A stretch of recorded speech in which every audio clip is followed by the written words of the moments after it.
July 1944. Normandy, France. An American Sherman tank rolls down a narrow French road, hedgerows on both sides. The crew is nervous. They've heard the stories. Suddenly, a massive explosion. The Sherman erupts in flames. The crew bails out. Those who can. 2 hedgerows away, invisible, a German Tiger tank. 1 shot, 1 kill. The Sherman crew watches their tank burn. They're the lucky ones. They survived. This scene plays out hundreds of times in Normandy. Tiger versus Sherman. The Tiger almost always wins. But here's the thing. Germany built 1,347 Tiger tanks during the entire war. America built 49,234 Sherman tanks. The Sherman lost most individual battles, but it won the war. This is the story of why the best tank doesn't always win, and why mass production matters more than perfection. Let's start with the Tiger. The Panzerkampfwagen 6 Tiger Aus E. Tiger 1, introduced in 1942. It's a monster. Weight, 54 tons. Armor, up to 100 millimeters thick on the front. Gun, 88 millimeters KWK-36. The same gun used in German anti-aircraft artillery, devastating against tanks. The 88 millimeters can penetrate the Sherman's armor from over a mile away. The Sherman can barely scratch the Tiger's front armor. Speed, 24 miles per hour on roads. Range, 120 miles. Crew, 5 men. Commander, gunner, loader, driver, radio operator. It's the most feared tank on any battlefield. Allied tank crews call it the death sentence. When a Tiger appears, Sherman crews know. You don't fight it. You run, or you die. Why is the Tiger so good? German engineering. The Germans approach tank design differently than the Allies. Quality over quantity. Sophisticated engineering. Superior firepower and armor. The Tiger is built like a luxury car. Precision parts. Complex systems. Powerful engine. It takes 300,000 man-hours to build one Tiger. That's 150 workers working full-time for a year. And it costs a fortune. 300,000 Reichsmarks per tank. About $1.5 million in today's money. But when it works, it's devastating. Tiger ace Michael Wittmann destroyed 138 Allied tanks in his career. In one battle at Villers-Bocage, June 1944, Wittmann's single Tiger destroyed 14 tanks and 15 personnel carriers in 15 minutes. One tank, 15 minutes. 29 vehicles destroyed. That's the power of the Tiger. Now let's talk about the Sherman. The M4 Sherman medium tank, introduced in 1942, same year as the Tiger, but it's completely different. Weight, 30 tons, half the Tiger's weight. Armor, up to 76 millimeters on the front, thinner than the Tiger. Gun, 75 millimeters, M3, early models. Later upgraded to 76 millimeters. Still inferior to the Tiger's 88 millimeters. The Sherman's 75-millimeter gun can't penetrate a Tiger's front armor at combat ranges. You have to get close, very close, or hit it from the side or rear. But getting close to a Tiger usually means getting killed. Speed, 30 miles per hour on roads, faster than the Tiger. Range, 120 miles, same as the Tiger. Crew, 5 men. The Sherman is smaller, lighter, less powerful, less armored. In a one-on-one fight, the Tiger wins. Almost every time. So why did America build the Sherman? Because America understood something Germany didn't. Wars aren't won by individual battles. They're won by logistics, by production, by getting enough tanks to the front. The Sherman was designed for mass production. Simple design, standardized parts, easy to manufacture, easy to repair, easy to train crews. It takes 10,000 man-hours to build a Sherman. That's 1/300th the time of a Tiger. Cost, $44,000 per tank, about $700,000 in today's money, half the cost of a Tiger, and America built them by the thousands. Chrysler's Detroit Tank Arsenal, Fisher Body in Grand Blanc, Michigan, Ford's River Rouge plant, Pressed Steel Car Company in Pennsylvania, Pacific Car and Foundry in Washington, Baldwin Locomotive Works in Philadelphia, American Locomotive Company in New York, Pullman Standard in Illinois, Federal Machine and Welder in Ohio. 11 factories, running 24 hours a day, 7 days a week. At peak production in 1943, America was building 2,000 Shermans per month. That's 66 tanks per day, nearly 3 tanks every hour. Germany's Tiger production? Peak 104 Tigers per month in April 1944. America was building 20 Shermans for every Tiger. But it's not just about numbers. It's about getting those tanks where they need to be. The Sherman was designed to be shipped. It fits on a standard railway flat car. It fits in a Liberty ship's cargo hold. It's light enough to cross most bridges. It can be unloaded at any port with basic equipment. The Tiger? Too wide for a German railway car. The tracks have to be removed and replaced with narrower transport tracks. Then when it arrives at the front, they have to switch back to combat tracks. Takes hours, requires specialized tools, requires trained mechanics. The Tiger is also too heavy for most bridges. It has to ford rivers, or wait for engineers to build a reinforced bridge. Shipping Tigers to North Africa was a nightmare. Shipping them to the Eastern Front was a nightmare. The Sherman? Build it in Detroit, put it on a train to New York, load it on a Liberty ship. Ship it to England, load it on an LST, drive it off the landing craft onto a Normandy beach. 4 weeks from factory to front line.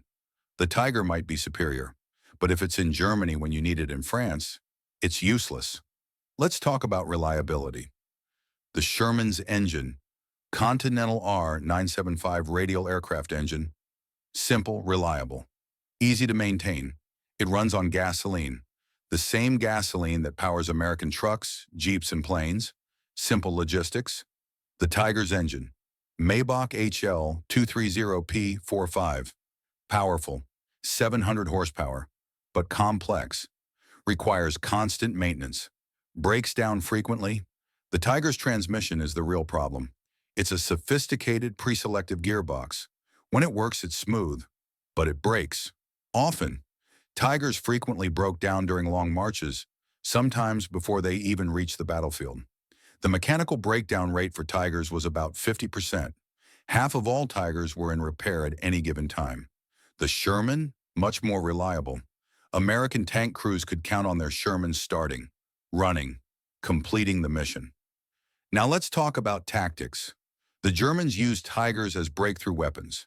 Heavy armor, concentrated at critical points. Smashed through enemy lines. It worked. When they had enough Tigers. When the Tigers were operational. When they had fuel. But Germany was losing on all 3 counts by 1944. Not enough Tigers. Too many broken Tigers. Not enough fuel. The Americans used Shermans differently. Mass deployment. Combined arms. Overwhelming force. The American doctrine against Tigers. Don't fight them alone. Use combined arms. If you encounter a Tiger, call in artillery, call in air support, call in tank destroyers. Attack from multiple angles. Use infantry to spot and flank. 5 Shermans working together could take down a Tiger. Yes, you might lose 2 or 3 Shermans, but you'd win, and America could replace those Shermans. Germany couldn't replace the Tiger. Let me tell you about a real battle. Battle of Arracourt, September 1944. Lorraine, France. The German 5th Panzer Army attacks with over 200 tanks, including Panthers and Tiger IIs. The U.S. 4th Armored Division defends with Shermans. The result? Germans lose 86 tanks. Americans lose 25 Shermans. How? Superior tactics, better training, air support, artillery coordination. The Germans attack piecemeal. The Americans concentrated force, used terrain, called in P-47 Thunderbolts to strafe German armor. The Sherman crews didn't try to outfight the German tanks one-on-one. They outmaneuvered them, out-coordinated them, overwhelmed them. There's another factor. Crew survivability. The Sherman got a bad reputation. Crews called it the Ronson or Tommy Cooker because it caught fire easily. The early Shermans used gasoline engines. Gasoline is flammable. A penetrating hit could ignite the fuel. Also, the ammunition was stored in sponsons along the sides. A hit could cause the ammo to explode. The Germans called Shermans Tommy Cookers because they thought British and American crews were roasted alive. But here's the reality. The Sherman crew survival rate was actually good. The Sherman was easy to escape from. Large hatches, spring-loaded hatches that crews could pop open in seconds. If a Sherman was hit, the crew could bail out quickly. Crew survival rate about 80%. The Tiger?